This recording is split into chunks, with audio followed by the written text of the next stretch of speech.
Well, thank you everyone for joining us. My name is Cameron Law. I serve as the Executive Director of the Carlson Center for Innovation and Entrepreneurship at Sacramento State, and we're excited to partner with CleanStart on this CleanTech Funding Foundation series, and this is our third part of four, so we're excited to have you all here in the space. If you haven't been a part of the prior two sessions, we will be following up with all of the recordings. So we first tackled equity investment, and then this is our part two of how to tackle the power of non-dilutive capital, and that's through grants. And so we're looking forward to the discussion today. And this partnership is powered through the Sacramento Entrepreneurial Growth Alliance and is part of our work as an Accelerate California hub, which is sponsored by the California Office of the Small Business Advocate. And with that, I'll turn it over to Carrie and Brianna, and you'll take it away for the rest of the evening. But appreciate Kula and Chuck for being here and serving as our guest speakers. All right, well, thanks very much, Cameron. So I'm Gary Simon. I'm founder and chairman of CleanStart, a nonprofit, which is a catalyst for early stage clean tech companies to get to profitability faster, helping them succeed. And next year will be our 20th year anniversary. So we've been at this for a while.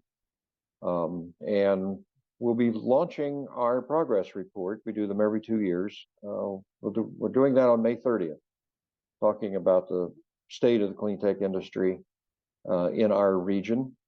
So be on the lookout for that. If you can join us at the party, cool, you're close enough. Come over. There's food and drink. It's all free. It's going to be at the Capitol Event Center there on 11th Street between J and K. Starts at 6 o'clock at night on the 30th. And we've got several other things ongoing. So Cameron is also running a pitch contest where applications are due June 1st.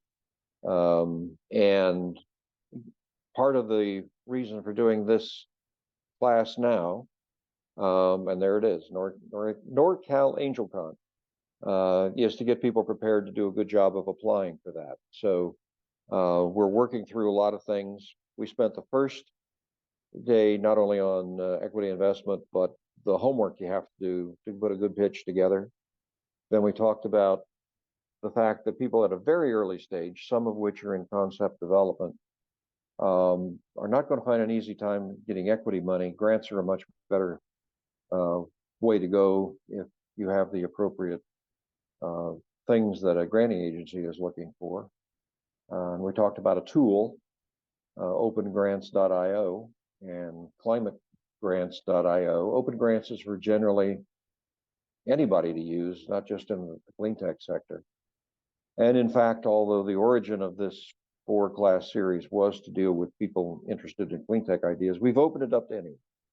So there have been people on here more interested in med tech, food tech, ag tech, some things on AI, and so we've had a variety of people online here.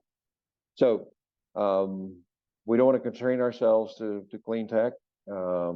I've got a couple people on here that we know well that are in our clean tech community. But let's jump into it here. So the context is grants right now are sort of on the upswing as a way to get early money for startups. There's some very generous sources of that money on the clean tech side, but there's also, as we talked about last week, similar boosts, not quite of the scale, but some significant boosts on the med tech and the ag tech side. So it's a good thing to look at. Great advantages on using grant money. You're not giving away any ownership. Nobody expects the money back. It's not a loan. You do have to perform what you say you're going to do, but it's a good source of money going forward. So what we've assembled tonight are some experts that know far more than I know about the process of getting grants, what works, what doesn't work, some real life experience in terms of working with companies, and some very good success rates of what's going on. We're going to start with Kula Addy to talk about momentum and the experience there and how things are going on. Kula, I hope, will also talk about the program they're about to engage in, which is an accelerator called Ascend. And then we'll move over and talk with Chuck Eason, longtime expert in the Northern California area on what are called small business innovation research grants. He's been with the NorCal SBDC with something called the Tech Futures Group, and he's also got some programs ongoing in all of that. So let me turn it over to you, Kula, to give us some insight from your experience at Momentum. We'll talk to Chuck, and then we'll just have a panel discussion. So during the panel discussion, any of you who are watching this program, please drop your comments, questions into the chat so that we can efficiently take care of them as we're in the discussion portion of the evening. So with that background, Kula, we'll send the ball over to you. Thanks, Gary, and nice to see you all this evening. Thank you for joining. As Gary said, my name is Kula Addy. I'm a product delivery manager and senior project manager at Momentum, which is a clean tech consultancy based here in downtown Sacramento. So at Momentum, I lead a team of strategists and project managers who help design and develop really cool clean tech campaigns for our clients, mostly through public funding. I also work in our incubator and accelerator practice, supporting engagements throughout California like this. And so today I'll talk briefly about who we are, what we do, and as Gary said, one of our latest programs for entrepreneurs like you, before we get into some discussion. So as I said, Momentum is based here. We do consulting for a range of clients, and we're really looking to accelerate the world that you would want your kids to live in, right? We're looking at clean energy, zero emission transportation, decarbonized manufacturing, and more to make that future our reality. And to date, we've helped our clients secure, this number may be a little bit outdated, but about $6 billion to move all of those ideas and innovations forward. And so we take a three-step process, really working and engaging with our clients in what we call design, develop, and deploy, really mindful planning, creating clear pathways for commercialization success. And then once those funds are captured, we help support full award management. So it's just a quick list of some of the folks that we've worked with. You may be familiar with a few. And so while we are grant writers, right, fund developers, proposal designers, we do a lot more to help the entrepreneur, the client, understand how public funding can help unlock innovation.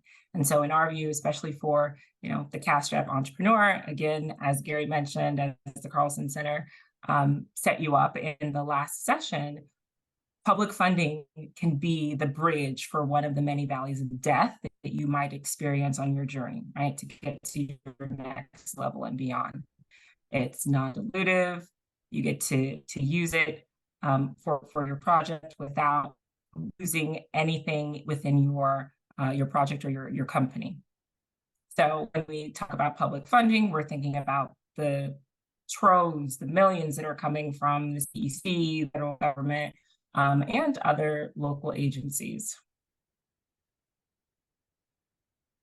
So when we think briefly about writing successful grants for Momentum, this is a very broad overview of 5 steps that you want to keep in mind.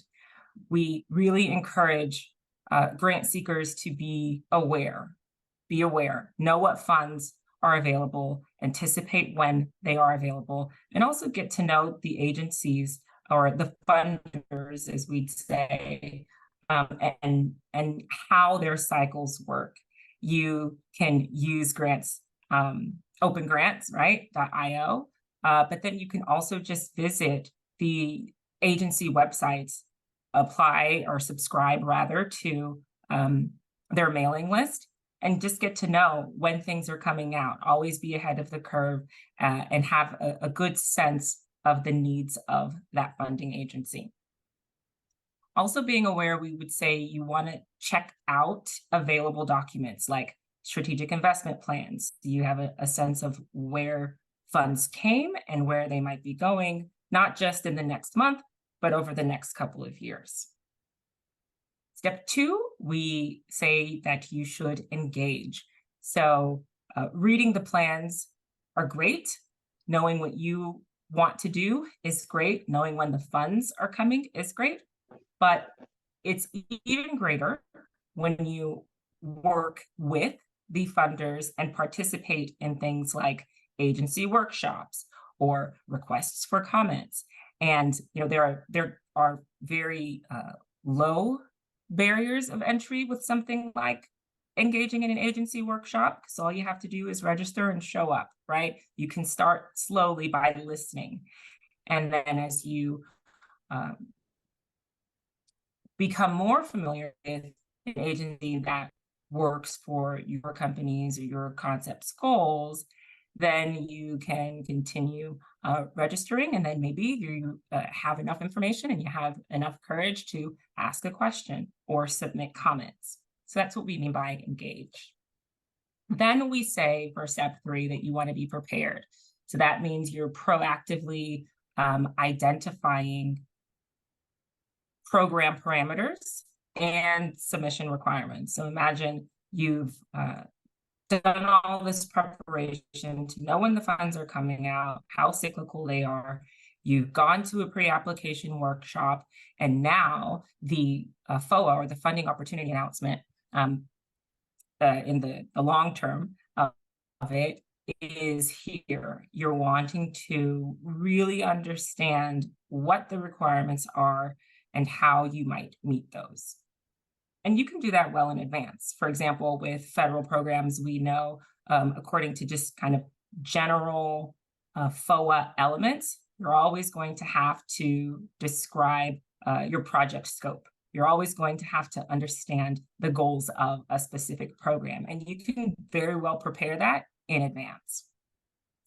Step 4, being responsive, means that you are reading a funding opportunity announcement, a grant funding opportunity. They have all these different names, kind of alphabet soup, but they all mean the same thing. It's telling you what you're applying for money for.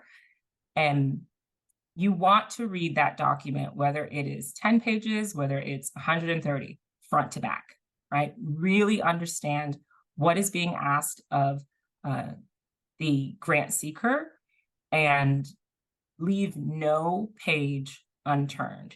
You can split up that exercise if there will be multiple people writing, but you really want to be responsive in your writing to the merit criteria, to different ways that a potential reviewer will be assessing your project. And then last, this is kind of all-encompassing, being actionable with how you're preparing your application, meaning you're wanting to commit to realistic goals. You may have heard before of SMART goals, so you want to be specific, you want them to be measurable. Actionable is also in there. The R, I believe, is realistic, yes, and then time-bound. So it's great to say that you want to save the world with clean water, but how can you make that goal more specific? How will you measure that, right? And because most of these funding opportunities have specific periods of performance, you're going to need to make them time-bound.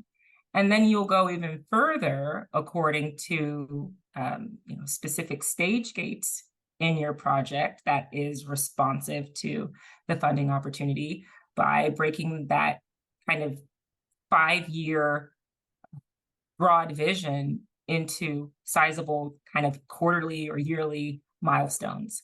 So that's what we mean by actionable. Okay. There's a lot more that can be said about writing successful grant applications, of course. But I will first explain how you can work with Momentum to understand a little bit more about how we've created a framework, a successful framework to expand on those 5 steps and get you the funds that you're wanting to move your innovations forward.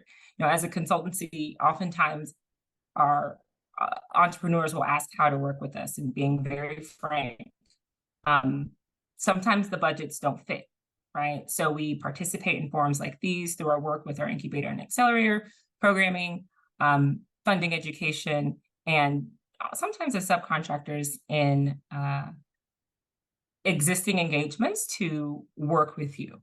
However, most recently, we've partnered with the city of Sacramento to give another opportunity to engage with Momentum at no cost. So this is the Ascend program, and it essentially is a 4-month program that's helping you get the funding or get the basic funding training that you need to go after these opportunities on your own.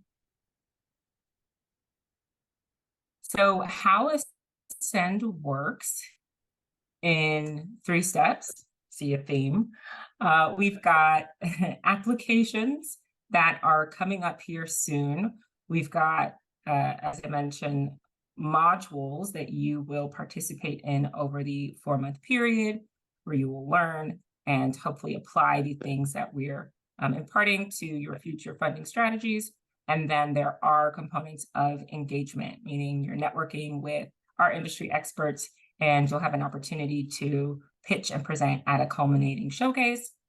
And then also for your engagement with the program, we are offering a $3,500 stipend. So going back into the application and what that might look like, in the next slide, you'll see program schedule. However, coming up right in maybe 24 hours tomorrow, we have an information session for you to get even more information about what Ascend can do for you, and if it is the program for you.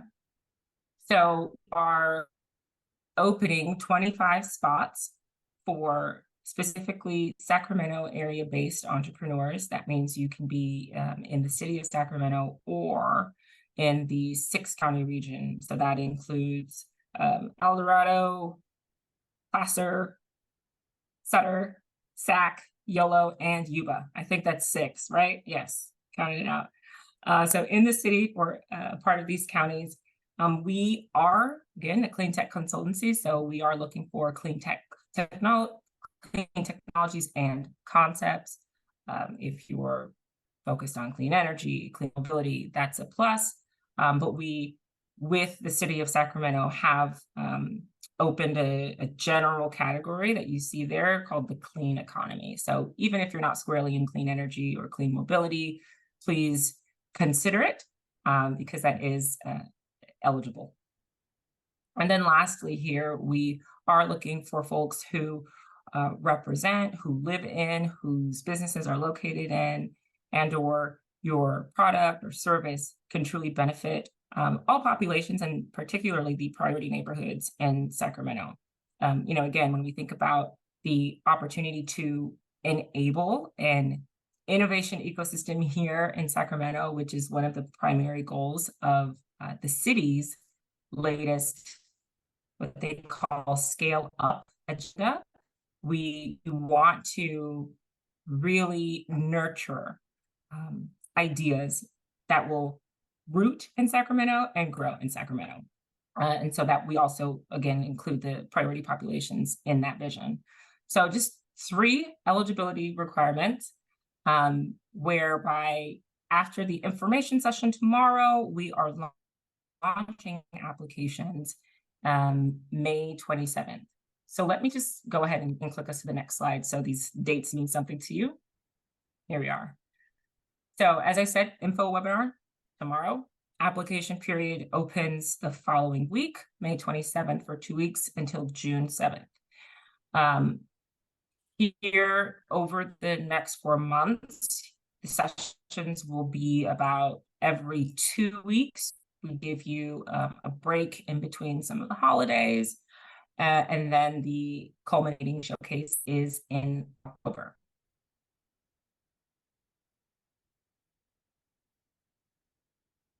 And that's my last slide.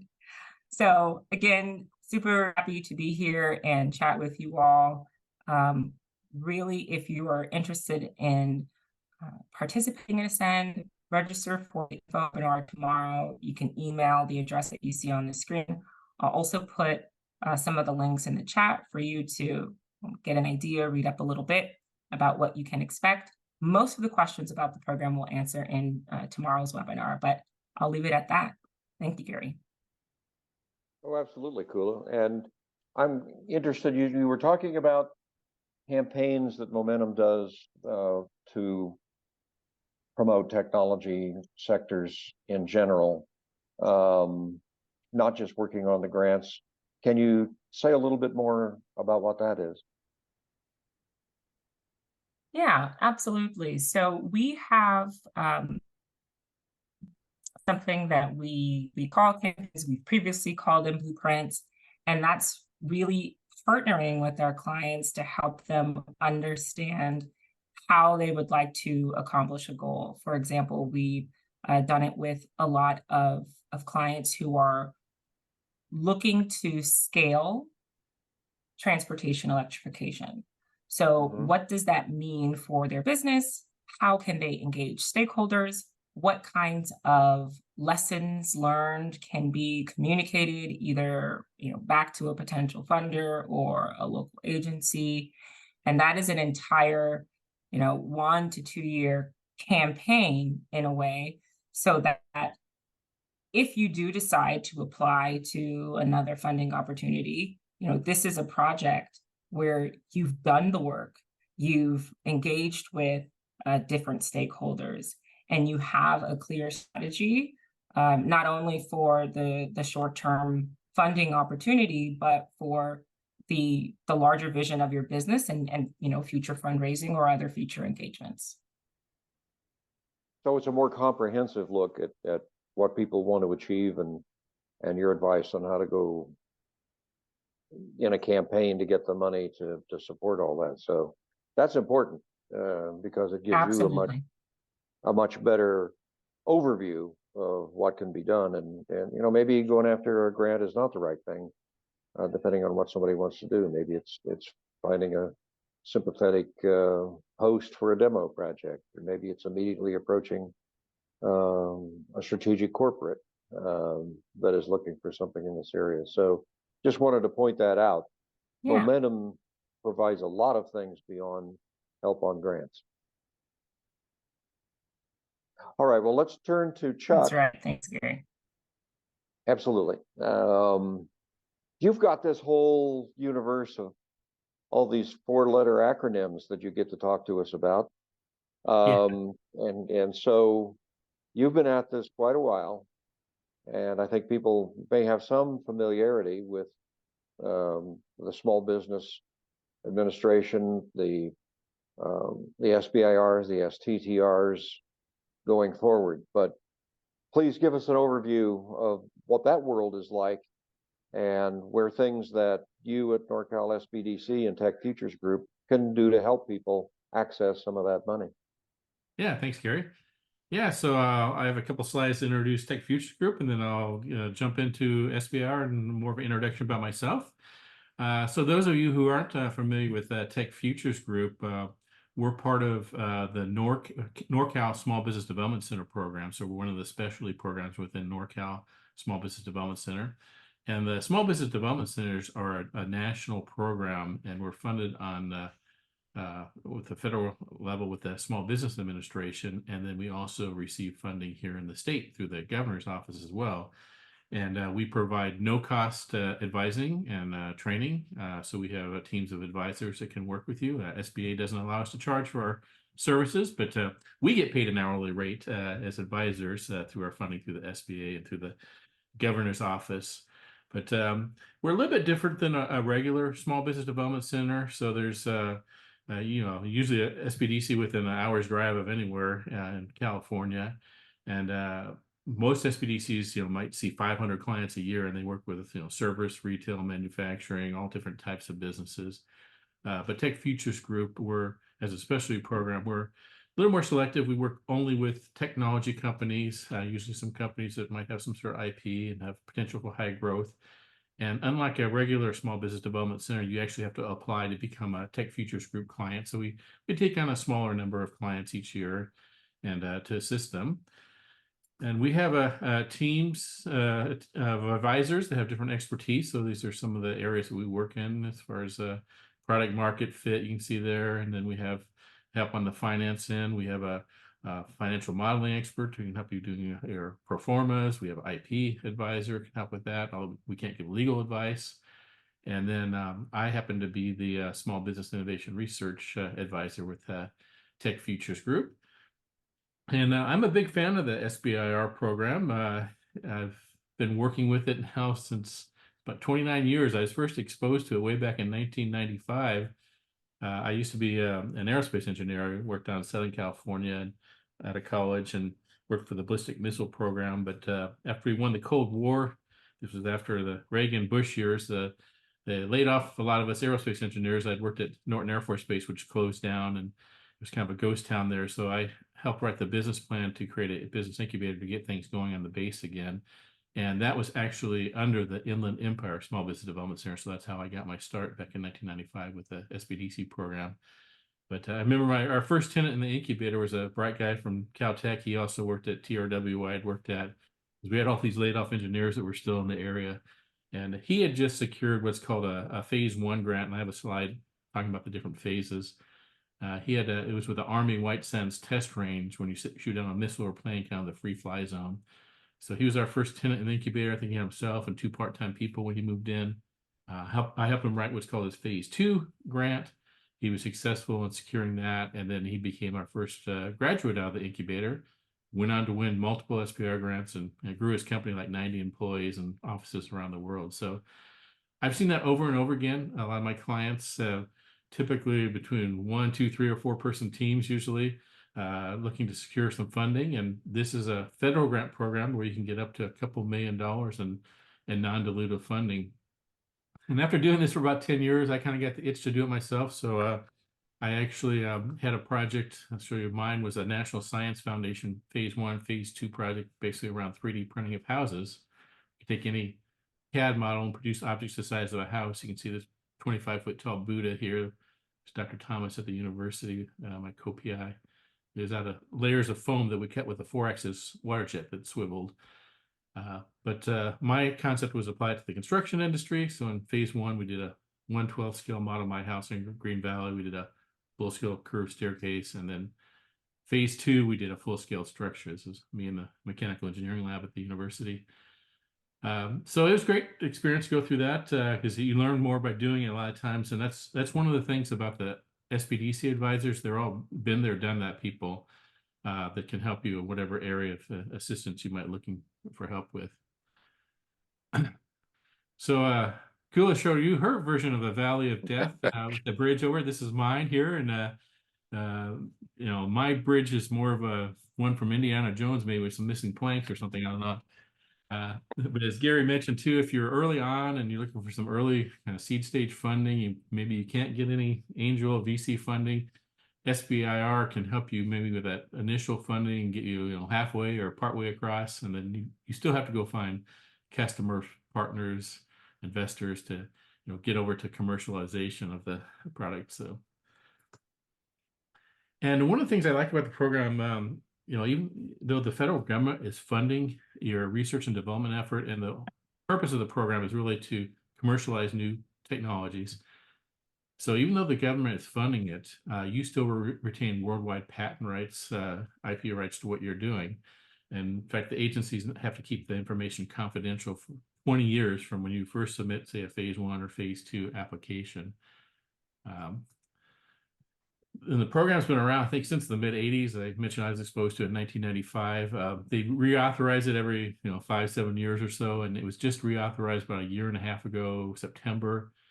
And Congress requires agencies that have over $100 million in R&D budget to participate in the small business innovation research. So you see these 6 agencies here that do just the SBIR, and then the agencies that have over $1 billion in extramural R&D, they have to participate in both the SBIR and the sister program is called STTR, which stands for Small Business Technology Transfer.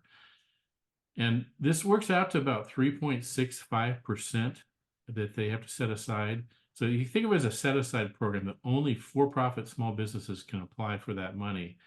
The other 94.6 or 6% might go to universities or nonprofits or big companies, but this money is only for small businesses. And even though it's 3.65%, it works out to about $4 billion that's available each year. And we get probably the largest amount here in California. We probably get about 1/5 awards. It's probably like 500 awards a year. So we're #1 on the list as far as the SBR funding for states. I always like to show this pie chart so you can see where is that $4 billion going. Because when you're looking for grants, you want to know who has the funding. And this kind of gives you the relative size. You can see here, of course, the Department of Defense, they have the largest R&D budget. So they have the largest SBR. It's about half the pie.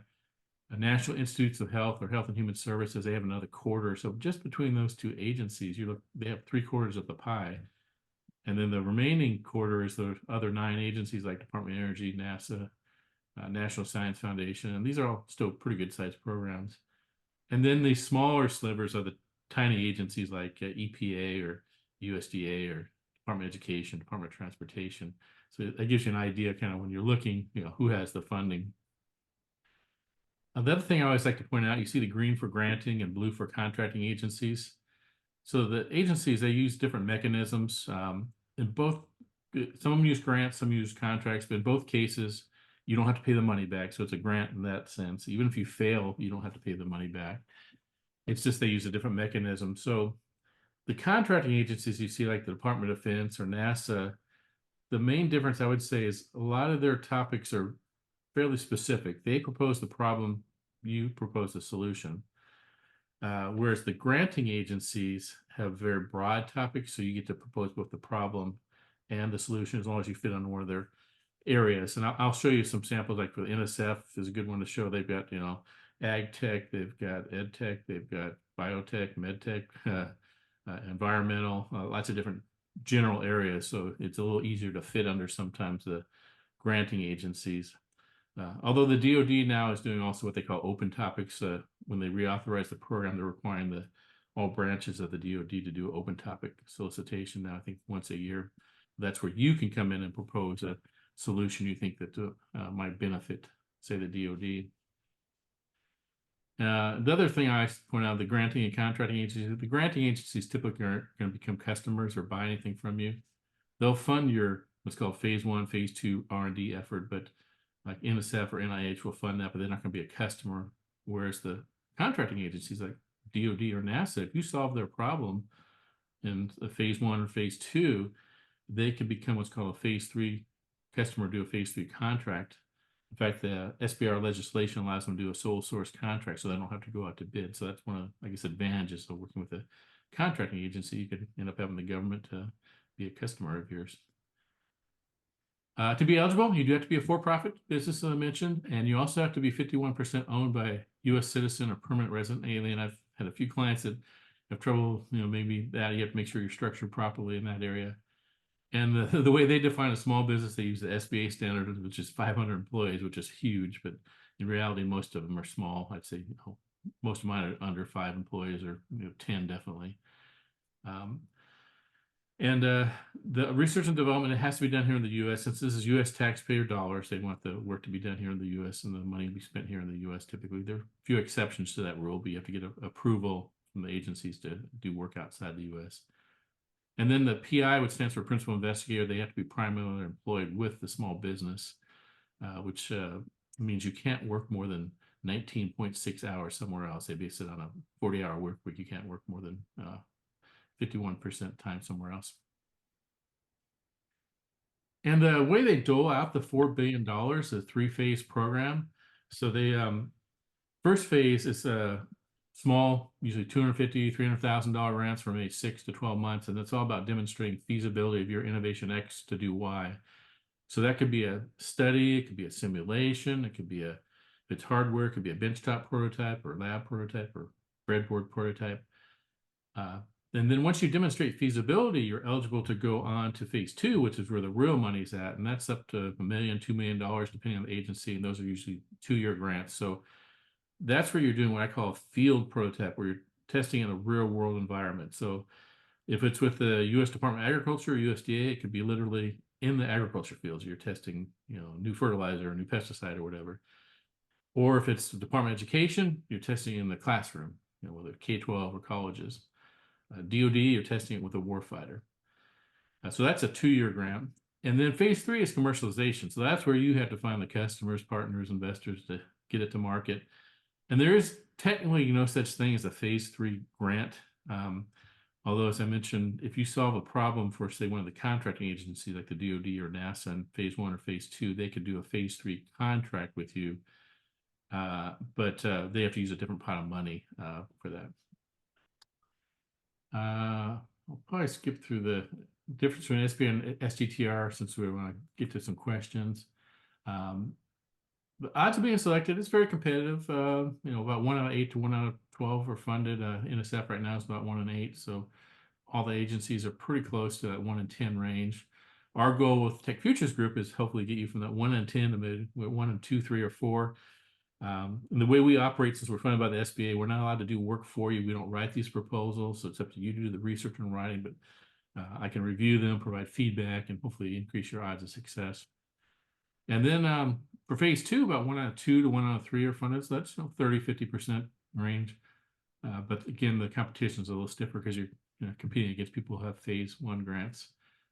And then phase 3, I don't have some real good statistics on that, but I've heard as low as 5% or 1 in 20. And again, that's where the Small Business Development Center, we want to help you with that go-to-market strategy and help, be more successful in commercialization as well. And one last thing I'll share, and then we can open up some questions to make it a little more interactive. But basically the steps are, you first have to find a topic to fit under. And then the second step in the process is to reach out to what I call a topic author, or they call them different things. NSF calls them program directors, NIH calls them program officers, DOD calls them a TPOC, technical point of contact. And each one of the 11 agencies operates their own SBIR program. So there's not one SBIR program, there's basically 11. They have their own website, they have their own budgets, they have their own submission platform, they have separate due dates. So this shows you the solicitation schedule that they do between 1 to 3 or 4 times a year. So the small agencies like DOT or Department of Education, EPA, it's once a year. And the big ones like DOD, NSF, and NIH is typically 3 times a year that they release a solicitation that has a list of the topics they want to fund.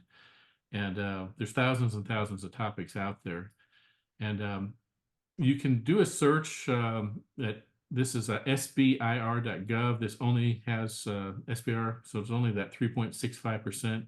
If you were to search, say, grants.gov, which has all the SBIR plus all the university grants and everything else on it, but this way you can search just the 11 agencies for SBIR, or you can go directly to their websites. And let me show you, this is a sample for topics. This is for NSF, their 31 topic areas, so you can get an idea of the type of things. Again, they're a granting agency, so they have fairly broad topics, so they're kind of agnostic about the application. They're more interested in what is the technology or secret sauce behind what you're doing. So I was funded under the advanced manufacturing for the 3D printing of houses. So they had to add a manufacturing topic, but you see they've got materials, they've got scalable analytics, ag tech is a new one they just added a year or so ago. AI is a really popular topic, AR, VR, biological, biomedical. I get a lot of digital health topics. Oops. There's medical devices, learning cognition, that's basically used to be the ed tech topic. They've got space they added, and then a new one too they just added was mobility, which is anything to do with moving goods and people, land, sea, or air. But you can see here there's quite a few different topic areas, and they actually do have another area if you don't fit into that you could go under. So I think I'll stop there. I don't want to go too much farther, and maybe we can open it up to some questions. Okay, that's great. Thank you very much. And a very good overview of what's going on there. So SBIRs, do they require any matching money? No, that's one of the nice things about it, is when you get outside of SBIR, two things I always look for. First is, what is the eligibility? Are you even eligible to apply? And then, do they have a match requirement? So some grants might have a 50 or 100% match. I know, like our funding, we get, from the SBA, we have to match that 100%, and half of it has to be in cash. But SBR does not require a match. So that's one of the advantage of the SBR program. Yeah. Yeah, that's a huge advantage. And if you're saying now pay for one grants or 250, 300,000, my first SBIR was $75,000 phase one. Yeah. My first one was Um, 100,000, and then the phase two is 500,000. I wish it. Yeah, and I think we spent $80,000 getting 75,000. So it happens, but much as what Kula mentioned in engaging early, talk about the experience of having conversations with the agencies that do frequently issue SBIRs, Yeah. notifications, and sort of helping shape the questions that they put out there that they want research on. Yeah. So, each one of the agencies has their own personality. And as I mentioned, the first step is to find a topic to fit on. And the second step is to contact the topic author. And usually the solicitation will have a phone number, email for the person you can contact. So, I mean, you could submit, some of the agencies, you could submit a proposal without ever talking to anybody. I wouldn't recommend that. But some of them, like NIH, a little more informally, you can do an email or a phone call to them.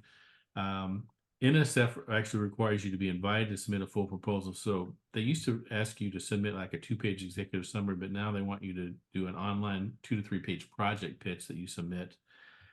And then one other important thing I should mention too, that another difference between the contracting and granting agencies, the granting agencies usually can talk to the program directors or topic authors up in the day before the due date. But for the contracting agencies, since they use a contract, there's a pre-solicitation window when you can talk to for DOD, it's the TPOC, technical point of contact. And once they officially open the solicitation, you can no longer talk to them directly. You can submit questions electronically, but then everybody sees the questions and the answers. So since it's a contract, they want to, from a fairness standpoint. So that's one thing to keep in mind. You need to start early when you're going to, talk with the DOD. And of course, that's a big bureaucracy trying to navigate Army and Air Force, Navy, Marines, DARPA. So it's a little bit of work to, do that networking.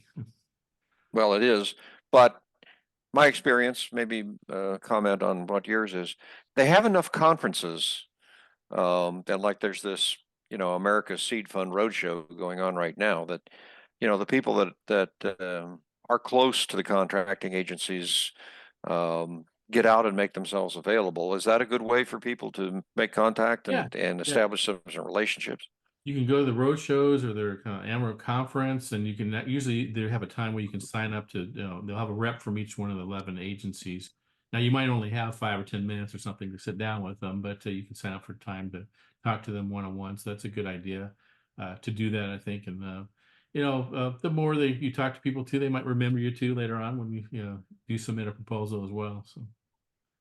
Yeah, in some agencies, there's a limit on the number of times you can resubmit a proposal if it was initially rejected. Yeah. I see some differences with the SBIRs because it's not always the case they come back with the same topic over and over again. Some do. But are there any limitations on resubmitting a proposal that's, on a similar topic, but you made some changes? Yeah. The granting agencies, the topics don't change too much from one round to the next. They might add a new topic or drop one. But I have a lot of clients that have declined me the first time around, and they'll take the review panel comments. You can get the reviewers. There's typically like 3 or 4 people that are going to review it. They'll give you the strengths and weaknesses. And then I was declined the first time around on my one for the 3D printed houses. So I took the review panel comments, made some improvements, added a new graphic that showed the overall concept, and then resubmitted the next round. Was successful that second time. Typically, it's about one time. If you start doing second submittal, the program director, they're going to remember who you are too, so it's a little more difficult. But you can at least give one try, I would say, at a resubmittal most of the time. Well, there's enough turnover in the government that your chances are good. You're going in through a different review officer. Let me kick a question to Kula. I don't know what experience you've had helping people go after ARB grants, but through the sale of excess offsets in the carbon cap and trade market, ARB is generating now $4 billion a year in money that by law they have to turn around and invest that in projects to reduce carbon emissions or to do advancement of some technologies in those areas. It's a big pile of money, and I should point out before people get too excited about it, by law, 25% of that money has to go to high-speed rail, and I think another 25% has to go into low-income housing. So maybe it's only 2 billion. You know, what's 2 billion between friends that you lost out there? But what experience, if any, have you had trying to help people go through the maze of the ARB in getting to that funding? Yeah, we've probably done a couple of times, but the one that's top of mind at the moment is the Carl Moyer program. And that is, as you said, the program, as it's with the Air Resources Board, your goal should be to ultimately reduce air pollution, right? Right. So there is a good chunk of money. You can apply to it almost every year. They have oftentimes rolling deadlines for it, but it is a maze, and you do want, again, to ensure that your project is meeting those funding requirements. When you think about applying to the funds, you want to first know that the agency has their goals. You might want money, and that's excellent, but the agency has their specific goals. And by looking through all of that information, you have a better chance of winning. But if you join Ascend, I can probably pull up a few other opportunities that we've worked with through CARB, but Carl Moyer is the one that comes to mind. So if any of you have transportation projects, that might be something to look into. Now, the ARB also put out their scoping document for how we're going to achieve the zero carbon future, carbon neutral future that is now the policy of state government. And it lists, like, I think I got the right number, 274 actions that other agencies should take to contribute to this, including, of course, the ARB themselves.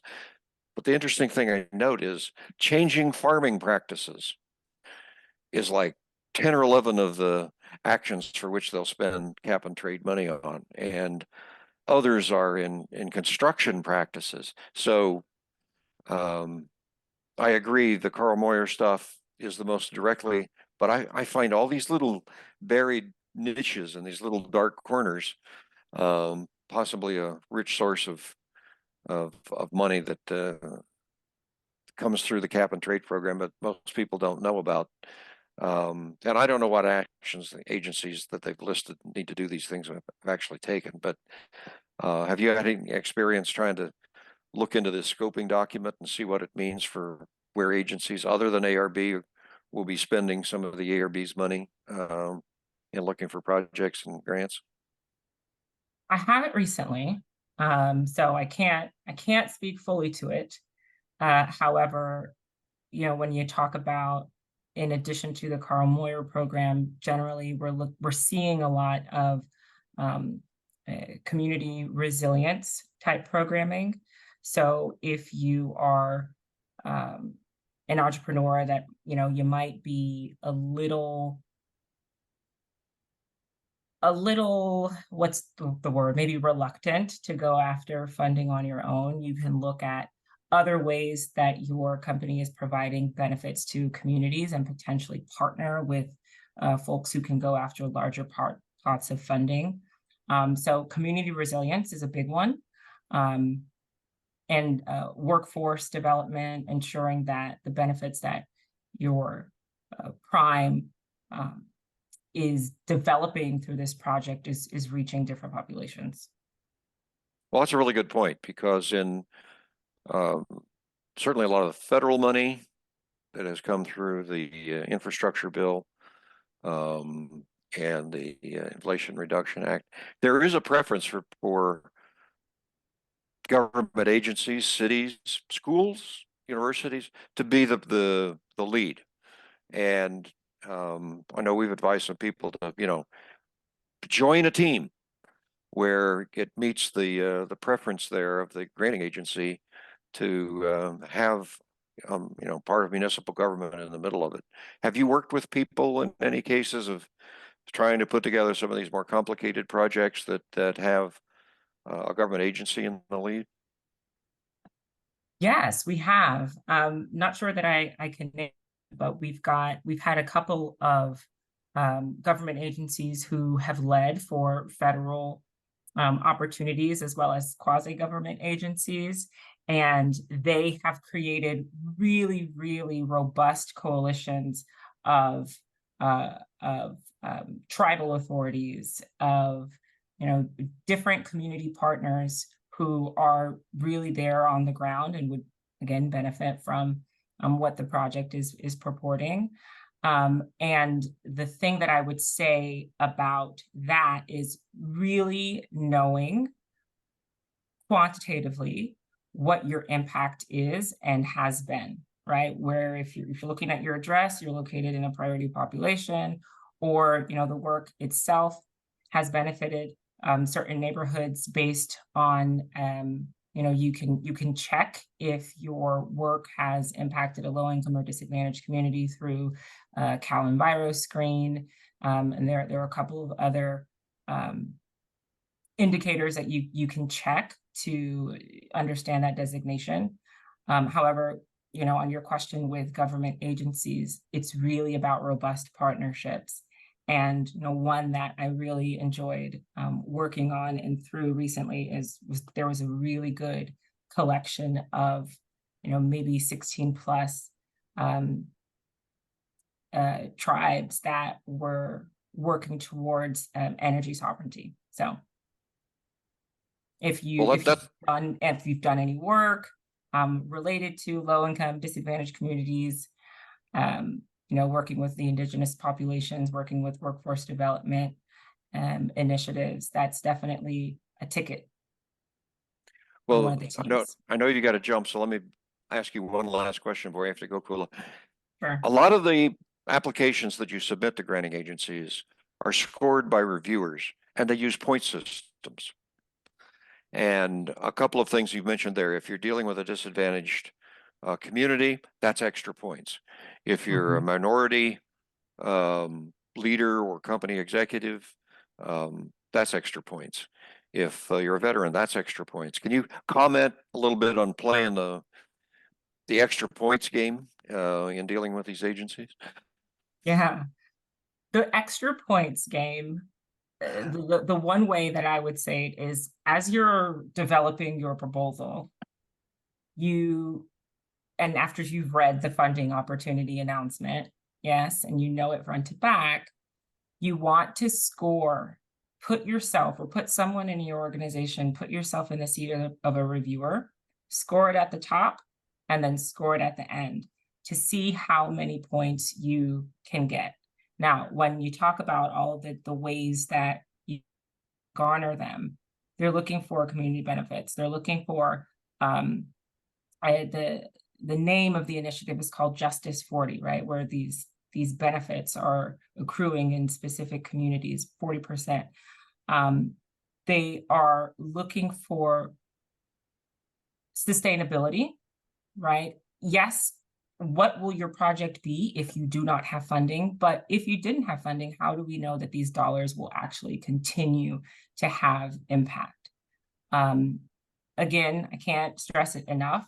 You're wanting to really align your work with the goals of the agencies. The agencies want to see your project succeed. So the best way that you can articulate how what you're doing is already aligned with their vision, with their planning, the better. I think those are three things. Yeah. So your community benefits, your agency alignment, and of course, I forgot the one that I said here in the middle, sustainability. Really making that case. And then also being just very clear, very specific, using plain language, where if the FOA has said, I want to know what you plan to do in this quarter, the next quarter, and the second quarter. Don't try to sell the moon. Be realistic, use specific language, and a lot of times they want to know that you can write for the everyday person to understand it. So don't think you have to be fancy. Be specific, showing that you can reach the communities, showing that you can your program will have real impact and be sustainable, and that you're aligning with the agency goals. But also, as I said in the beginning, score it first, act as your own reviewer, score it at the end so that you can see that trajectory of you capturing all those points. Well, and take advice from people at Momentum who've done some of this scoring before. Clean Start is also a judge on a lot of these things, so we know how the scoring systems work.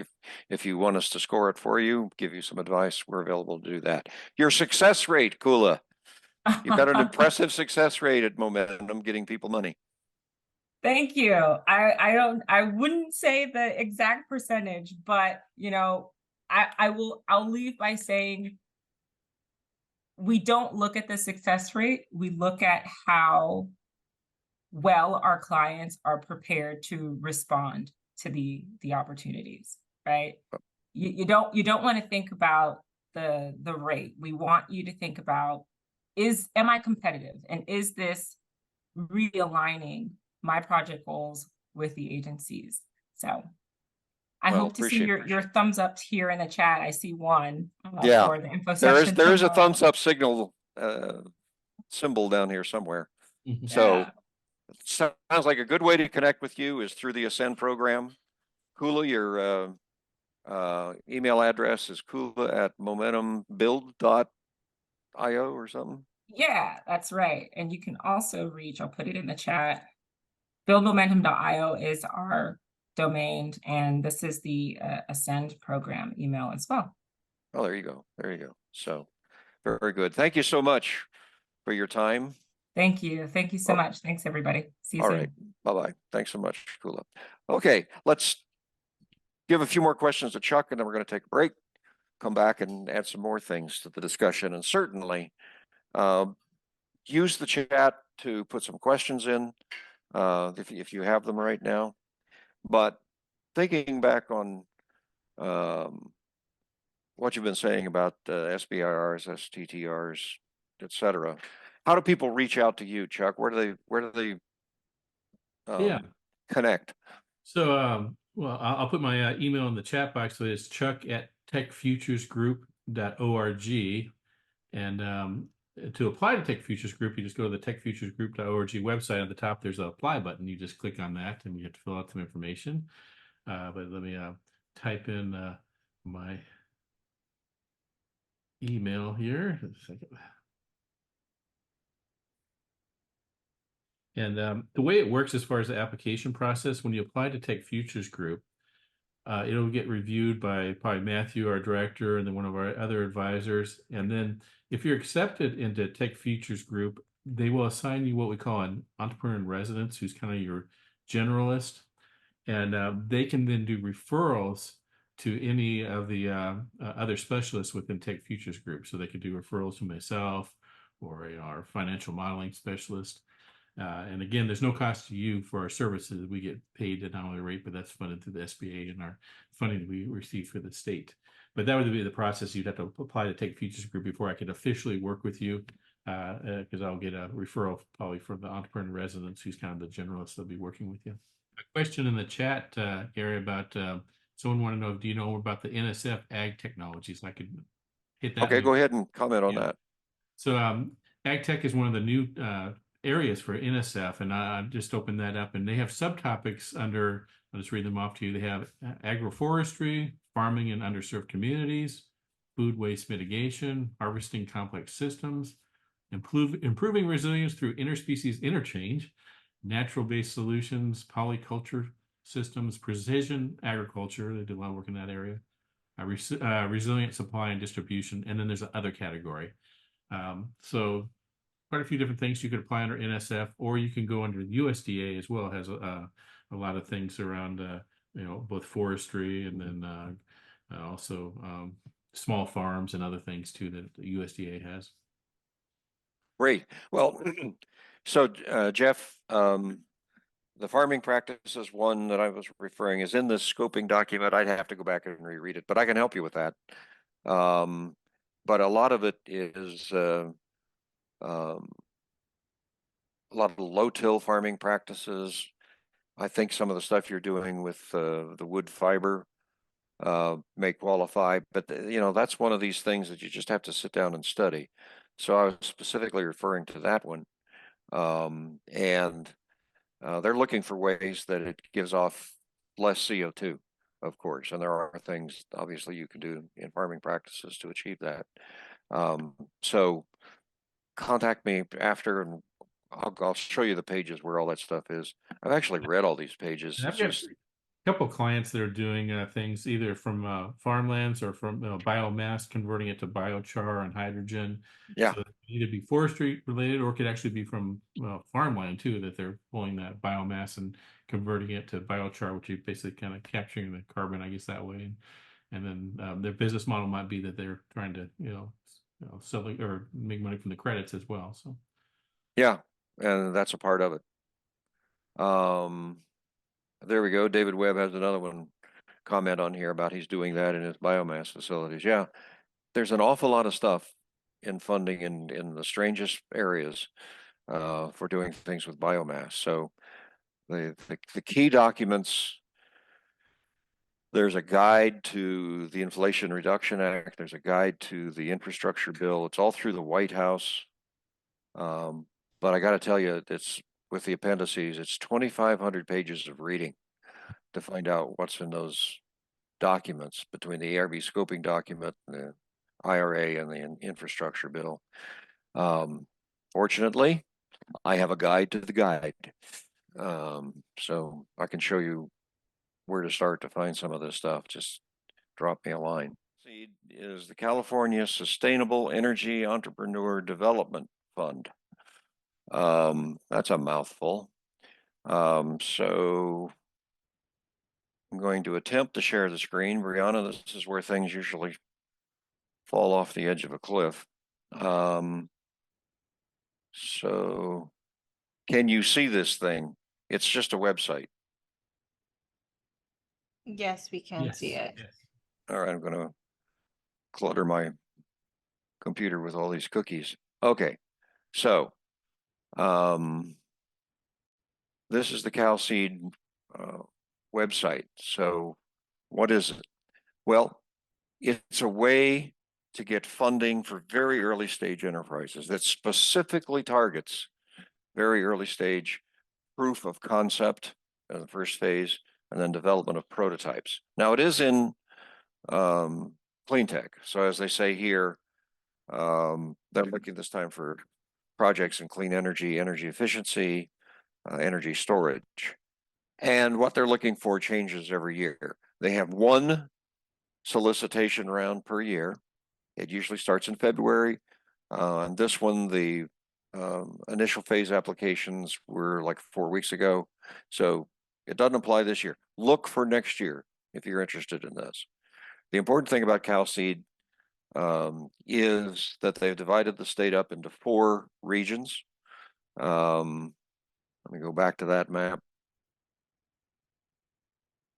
So we're in this yellow region. I don't know why it says water, agriculture, and irrigation, because it's also clean energy, energy efficiency, and storage. But at any rate, they want to see 7 grants, phase 1 grants, every year go out in each of these 4 areas. So while it's a massive geography,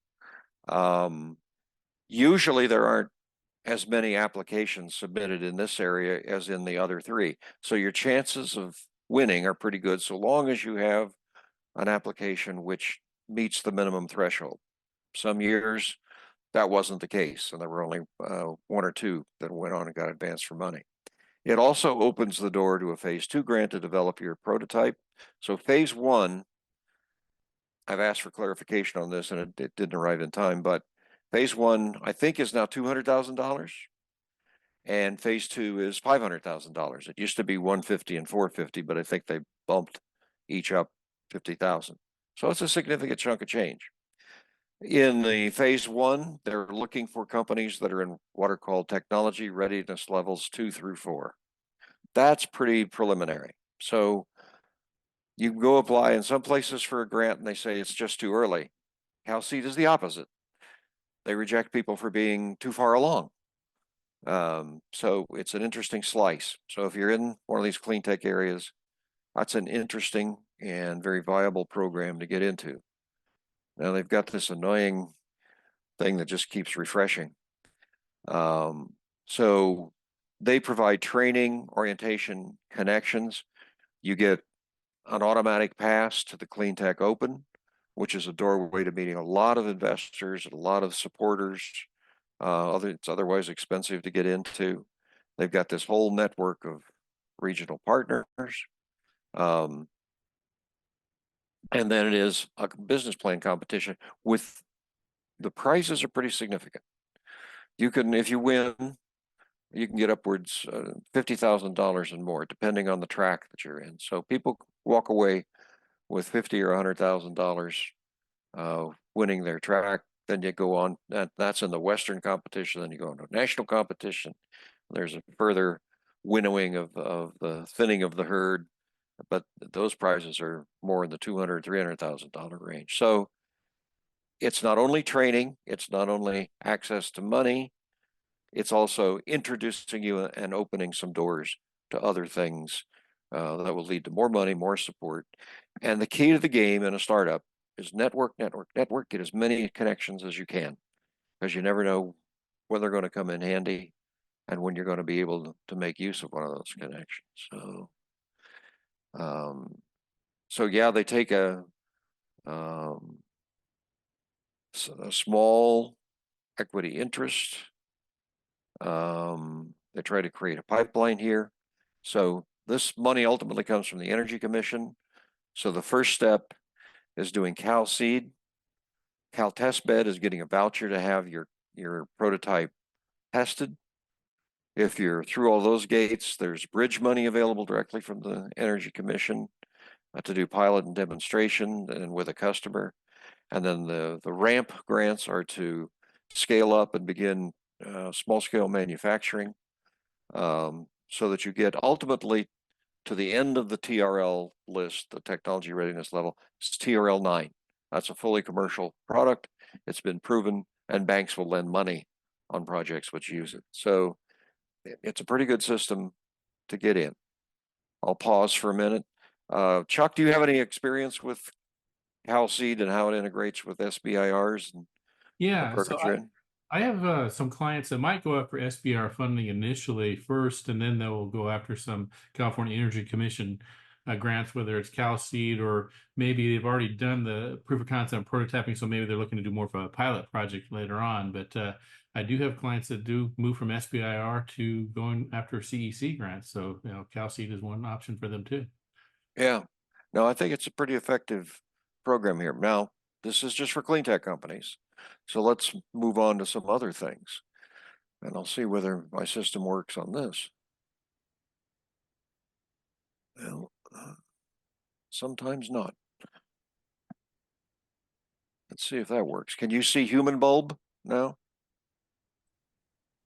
Yes, we're good. Okay, all right. So this is an organization that's run by a woman named Charlotte Danielson. They are headquartered here in Sacramento, and they're open to all tech innovations. But what they want to do is nurture companies from a very early stage on helping them. It's a kinder, gentler way to go about a business plan competition because they're in it with you months, years, potentially to build you up and get you into their ultimate competition, which is called the Startup World Cup. So that's a world competition to pick some of the best startups in the world. Starts here with the one in Sacramento.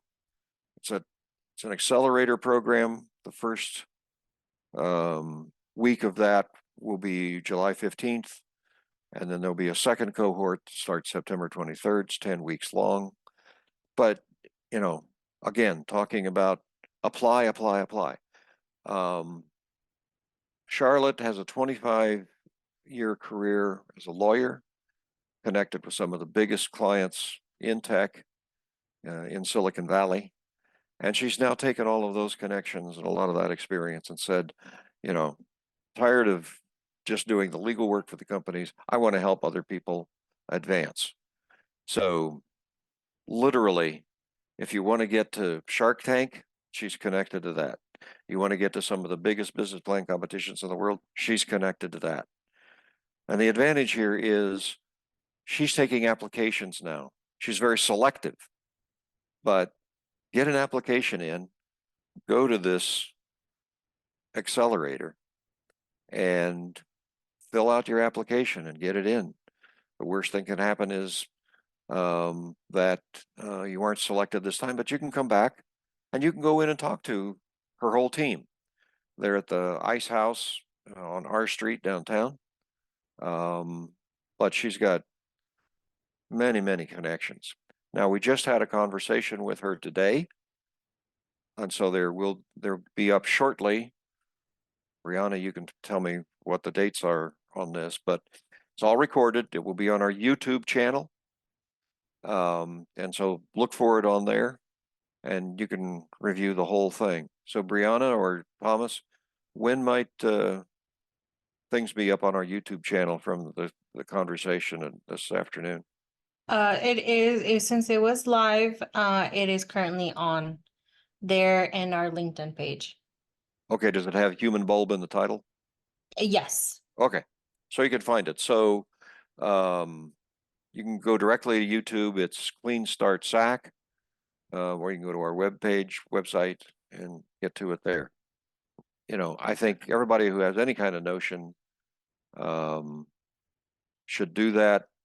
And for example, Jeff, while the Ascend program that Momentum was talking about is limited to a 6-county region that does not include Plumas, Human Bulb doesn't care. So this could open a lot of doors for you. And you can be conversing with them virtually. You don't have to drive down. They'll handle you that way. So that's a good one. Now, let's see if I can find the last one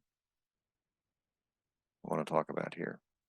So this is a program that's online. It's in the month of June, sponsored by the Carlson Center and the Tech Futures Group. So again, it's an accelerator. It will bring you to a point of greater understanding. Everybody's here now. And there's all the sessions we've got down there. So that's another one to sign up for. There is a pitch presentation at the end. It doesn't say here whether there's any money in that pitch presentation or not, but it's another way to get going. Right now, the landscape is just covered with all these opportunities if you're looking for money to keep getting into these things. So Ascend, the one here by Tech Futures Group, and I'm going to show you some others. What is this one, Gary? Tech Futures Group? Yeah, that's Chuck Eason on who was talking is with that. So I think he put information in the chat, but Chuck, drop it again. Yeah, Jeff, you should totally pursue that. I think you're at the point where you're a good candidate. Yeah. Okay. And we talked about it actually a long time ago, but. And then so here's another one, Fourth Wave, their accelerator. It's for women-led businesses. The deadline to apply is June 7th. So you got a little bit of time here still to do that, but this has been a good one. So there's a whole subset. Cheryl Benenga, who runs this Fourth Wave accelerator, is connected to a lot of funding sources that generally focus on women-led enterprises. So there's another one that you can work with. So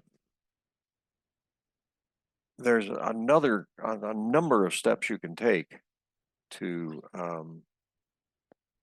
got to stop sharing here to find ways to get you started on the path to money. Now, something like momentum does cost money. They don't do this work for free. We talked last time about grants.io. They have their own bench of freelance grant writers. Some of them will work on the come, that they'll be with you and they'll take a share of the money that you bring to the table if you win the grant. There are others that you have to pay up front. Now, getting that first little drib and drab of money is difficult, and you often go to friends and family. But please do your homework first. Don't want to lose any friends over this. But there are so many of these business plan competitions, including the one that's associated with this mini series, the Angel Con business plan competition, offering $105,000 in money, $80,000 as an equity investment, or 85, and 20,000 in the form of essentially a prize, non-dilutive capital.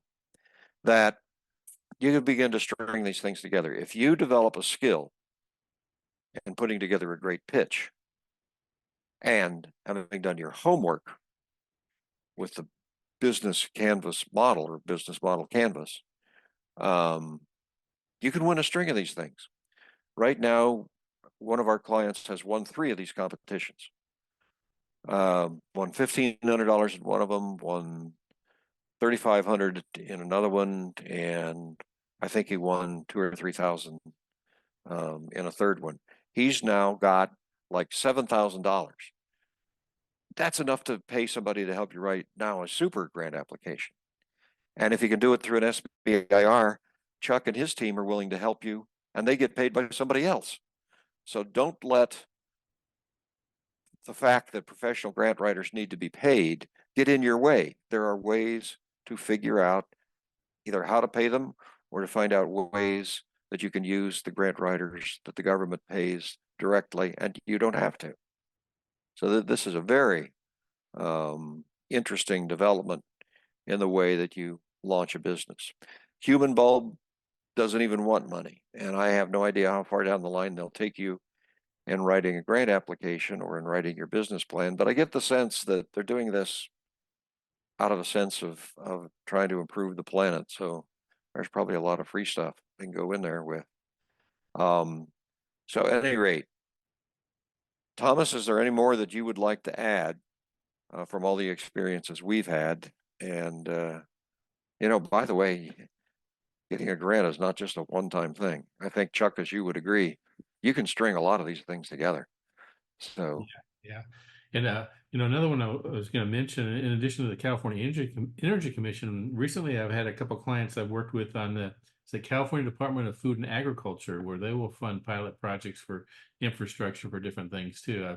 I'm pretty new to that one, but that's another state funding source as well for food and agriculture. So yeah, this stuff is coming up all over the place. So, and you can exhaust yourself trying to do it solo. Don't do that. People like Open Grants and Momentum Tech Futures Group, they have connections all over the place. Consult with them and let them accelerate your process of discovery of where all the buckets of money are. They're out there. You just have to be efficient about finding them. And from the very first meeting that we've had in this series, do your homework. Do the homework in researching where the grant money is. Do your homework in coming up with all the 9 parts of the business model canvas, understanding what your business is like. Make sure you're paying attention to how it makes money, how you get commercial. Read all the documents, the grants that come out, and tap as many sources as you can for advice. Okay, Thomas, you have some more examples, I'm sure, to help them with. Well, I mean, I don't know how much you were able to cover before, but there's CAL FIRE, water districts, air boards, Oh, God, yes. And all that are trying to look for plans or ways to spend or achieve their goals. So kind of the more that you get out there and work with groups and organizations, the more you'll start seeing, where, you can provide, whether it's innovation as an entrepreneur or a startup, or, just services that then kind of move you further down the line of understanding and working with groups that can go after larger grants. Um, if you're if you're going out and looking at opportunities in your regional community of things that need to get improved, in California, there's probably a government agency there that's trying to work on it, and they probably have money, and there's a good chance that they're struggling to figure out how they're going to most effectively do this. And I can't think of really any time I've known, a government agency not to want to sit down, have a long talk with you and take as much of your time to involve you in what the government's doing at ever. So I wouldn't be worried about them, shooing you away. But the more you connect with them and hear from them, the more you'll know. And it's a fire hose when you think of, like, just in some areas you have utility grid operators, fire, county and city fire, which might have different objectives on what they're doing on the land that they manage. Federal might be outside there doing other things with fire, and then you have whole waste management streams, and all of them are covered by the overall ARB, and then the local air district that's trying to get things done. And then anything that touches water has plenty of agencies working on it and people all around it. So there's almost too much to follow, but if you don't, just kind of continuously engage with it, you'll end up probably missing the best opportunities. Absolutely. And you triggered another thought. We talked about the ARB, but there's also money available from the local air districts. San Joaquin Valley Air Pollution Control District is got a ton of money to hand out.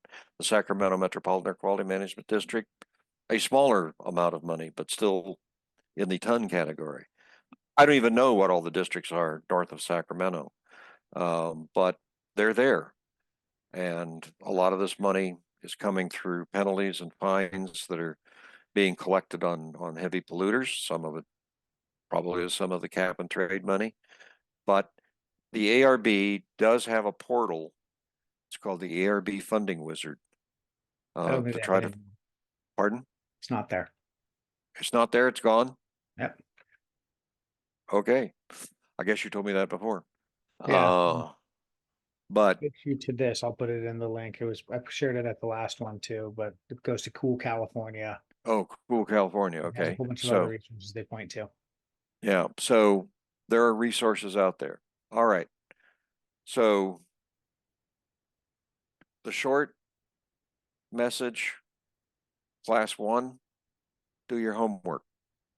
There's a lot of things that you have to collect evidence on and that you have to refine your business plan, your idea, so that it's specific, measurable, and evidence that people want this to be a commercial product.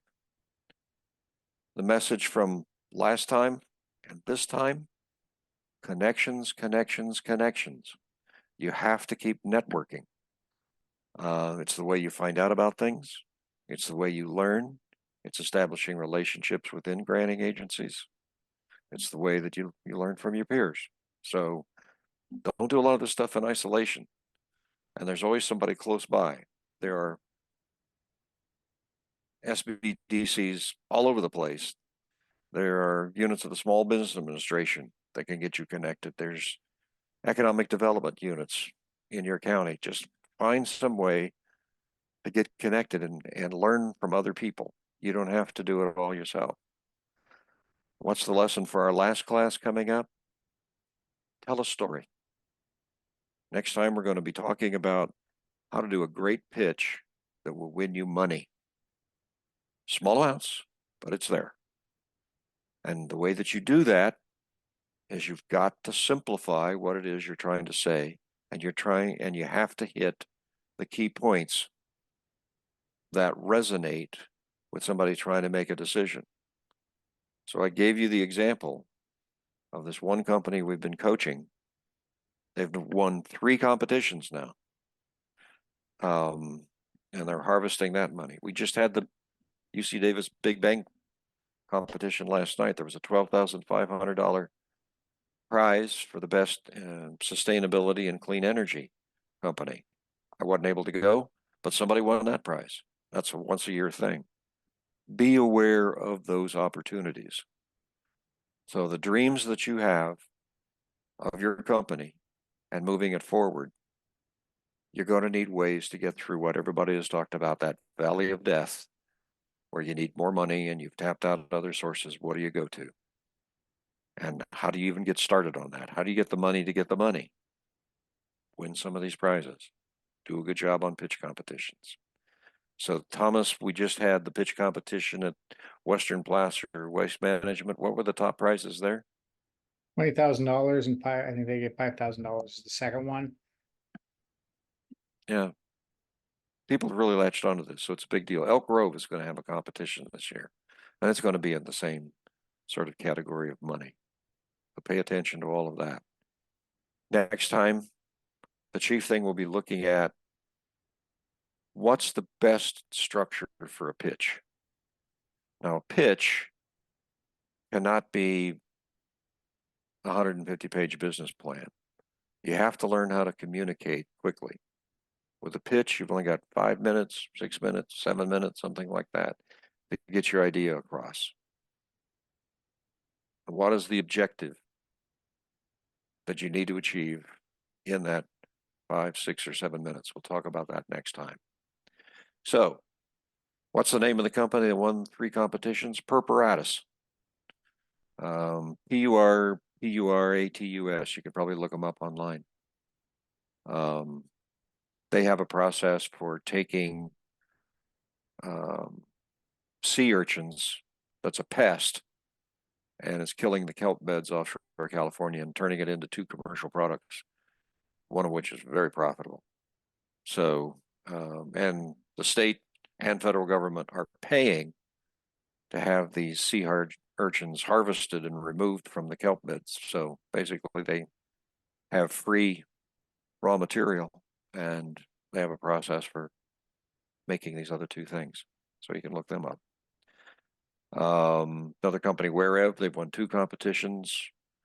Jeff, you'll remember our friend Miguel Arambala with Valley Adobe. Before we were even done with our crash course, he had won a $10,000 prize from his pitch. So it happens.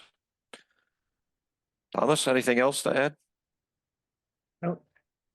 All right, why don't you close us off here by acknowledging who's sponsoring all of this and anything on our upcoming calendar that people should know about.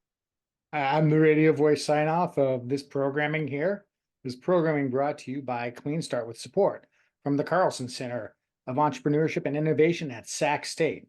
They're supporting us through their iHub Accelerate California grant and putting on this series to bring entrepreneurs together and help them identify funding opportunities. Some of those funding opportunities that we listed is the Send Program for Momentum, which is open now. The upcoming Human Bowl application for the Startup World Cup. And next month, if you want a similar program to this, but that goes also into the detail of biosciences, check out TechStars, Tech Futures. Tech Futures, the Tech Futures. Almost group, nailed yeah. it. Tech Futures group, which has their event listed on the Carlson Center's page. So let's get out there, build some companies, go get some funding, and get a disproportionate amount of funding going to our home areas here. That's Hands right. in the middle. Ready? Yeah. Did it All all right. work? One, 2, 3. Team. Some radio Um, news. Any last words?